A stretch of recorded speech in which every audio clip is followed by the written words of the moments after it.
4 महीने के लिए यहाँ से दूर जा रहा हूँ, तो एक नई जगह है, नया माहौल है, तो क्या ख्याल है तू भी मेरे साथ ही चलती?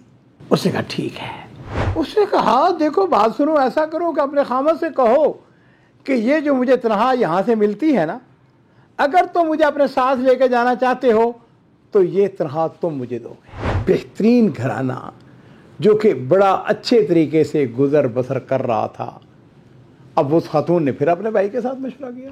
अस्सलामु अलैकुम वरहमतुल्लाहि वबरकातुहू। बिस्मिल्लाह वस्सलातु वस्सलामु अला रसूलिल्लाह। मज़ीद नाज़रीन किराम, आज का किस्सा और वाक़या हो सकता है कि बाज़ लोगों के नज़दीक उसकी ज़्यादा अहमियत ना हो, लेकिन सच्ची बात यह है कि मेरे नज़दीक उसकी बहुत ज़्यादा अहमियत है और इसीलिए मैं इसको आपके सामने बयान करने लगा हूँ।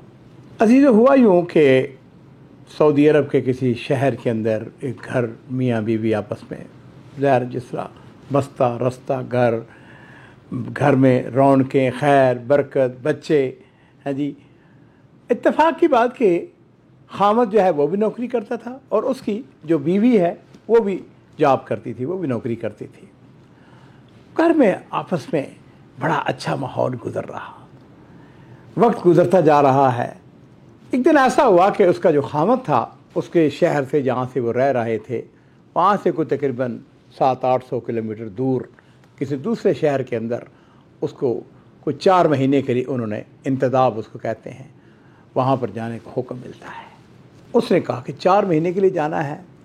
अपने घर में उसने मशवरा किया, अपनी बीवी से कहने लगा कि बात यह है भली मानस कि मैं 4 महीने के लिए यहाँ से दूर जा रहा हूँ, तो एक नई जगह है, नया माहौल है, तो क्या ख्याल है तू भी मेरे साथ ही चलती? उसने कहा ठीक है। अब 4 महीने के लिए ज़ाहिर बात है उसको छुट्टी की ज़रूरत थी। उसने क्या किया, उसने अपने इदारे को दरख्वास्त दी कि लो जी मैं 4 महीने को मुझको छुट्टी चाहिए। उस खातून ने, उनका जवाब आया, उन्होंने कहा जी हमें छुट्टी हम दे देते हैं लेकिन तुम्हें विदाउट पे जाना होगा। अब यहाँ से नाज़रीन इकराम बदकिस्मती का आगाज़ होता है और वो क्या है कि उस औरत ने अपने भाई के साथ मशवरा किया।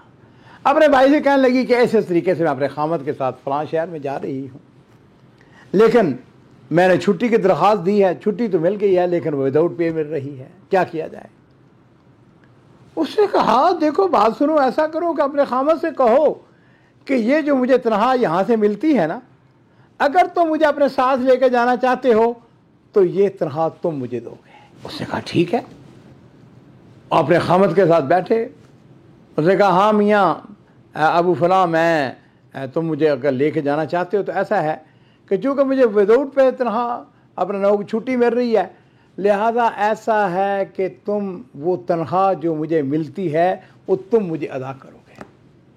उससे कहा भाई मैं क्यों अदा करूं, मैं तुम्हें अपने साथ लेके जा रहा हूं, पहले भी घर का सारा खर्चा मैं करता हूं, है जी, वहाँ पर मैं तुम्हें सारी रिहाइश हर चीज़ वो मेरे ज़िम्मे है, तो मैं तुम्हें तनख्वाह के पैसे क्यों दूँ? और यहाँ पे नाज़रीन फिर मैं अर्ज़ करना चाहूँगा, एक बेहतरीन घराना जो कि बड़ा अच्छे तरीके से गुजर बसर कर रहा था, अब उस खातून ने फिर अपने भाई के साथ मशवरा किया। भाई ने कहा देखो बात सुनो, डट जाओ, तुम जानती नहीं तुम किसकी बेटी हो, तुम फलां आदमी की बड़े बाप की बेटी हो।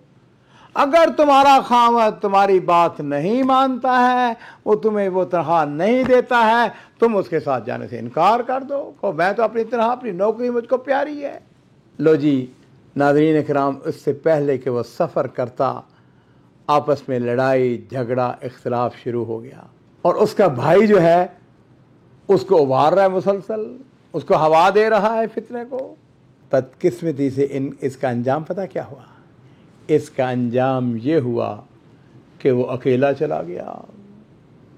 अब वो 4 महीने थी, आपस में इख्तिलाफात बढ़ते चले गए। उस खातून को उसके जो भाई थे उनकी तरफ से शय थी, उन्होंने कहा कि आ जाओ हमारे घर आ जाओ, वह क्या फ़र्क पड़ता है। और एंड ऑफ द डे ये हुआ, उसको तलाक हो जाती है। और पता अगली बदकिस्मती क्या हुई? अगली बदकिस्मती ये होती है कि वो जिस इदारे में काम कर रही थी, जॉब से उसकी जॉब थी, वो जॉब उसकी छूट जाती है। कुछ देर तो भाइयों ने उसको वेलकम अपने सीने से लगाया, उसके खर्चे अखराजात अदा किए।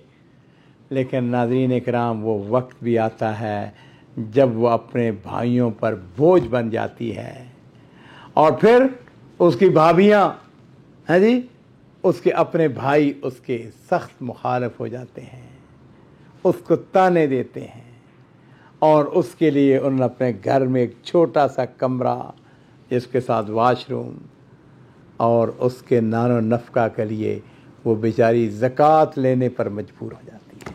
मैंने इसके किया कि बाद लोगों के नज़दीक हो सकता है कि वाक़या को इतनी अहमियत का हमल ना हो, लेकिन मुझसे अगर पूछते हैं नाज़रीन इकराम तो ये वाक़या बड़ा अहम है। हमारे यहाँ एक, जब हम छोटे होते थे उस वक़्त से हम ये सुनते आए हैं बात कि हमारे यहाँ जब कभी शादी होती थी ना, तो जो शुरफा थे वो अपनी बेटी को रुखसत करते वक़्त कहा करते थे, बेटी अब तुम अपने ससुराल जा रही हो, तुम्हारा जनाजा वहाँ से निकले।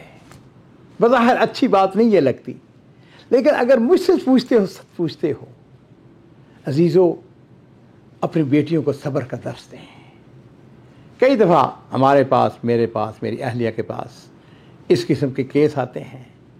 हम अपनी बच्चियों से, रिश्तेदारों से, अकारब से, प्यारों से जो हमसे मशवरा देते हैं, हम उनसे कहते हैं बेटी बात सुनो, कुछ भी हो जाए तुम्हारे खामद का घर है, तलाक नहीं लेनी, रूखी सूखी खा लेना, लेकिन ये तलाक, ये घरों का तबाह होना आज ठीक है, मुश्किल वक्त है, हो सकता है आपस में नाचाकी हो चंद दिन के लिए, लेकिन उसके बाद नहीं। नाज़रीन इकराम, मैं इस प्लेटफार्म से अपनी बेटियों को, अपनी बहनों को, अपनी बच्चियों को, उम्मत की तमाम बच्चियों को ये मैसेज देना चाहूँगा और माओं को एक और ख़ास बात जो मैं अर्ज़ करना चाहूँगा। ये जो होता है ना कसरत के साथ तदख्ल, ये टेलीफोन ने जहाँ हमें बहुत सारे फ़ायदे पहुँचाए हैं, यहाँ ये नुकसान भी हमें मिला है कि हर बात जो है वो माँ को पता चल जाती है, हर बात बहन को, हर बात भाई को। बेटियों हर चीज़ जो है अपने वालिदैन को नहीं बताते। बेटियां जो है बड़ी हसास होती हैं, हर बाप को बेटी बड़ी प्यारी होती है। अगर उसको हर चीज़ का पता चल जाए तो यकीन जानो घरों के अंदर फितने फसाद, हर घर के अंदर। हत्ता कि इस बात को समझ लीजिए, जो बड़े बड़े लोग हैं जिनको हम कह सकते हैं वज़रा हैं, उमरा हैं, उनकी बेटियों को भी तलाक हो जाती है। लेकिन उसका एक सबब जो होता है वो ये होता है कि जो माएँ हैं या भाई हैं या बाप हैं, उनको हर चीज़ बताना और उनको उसके अंदर तदख्ल देना। बारक अल्लाह फीक।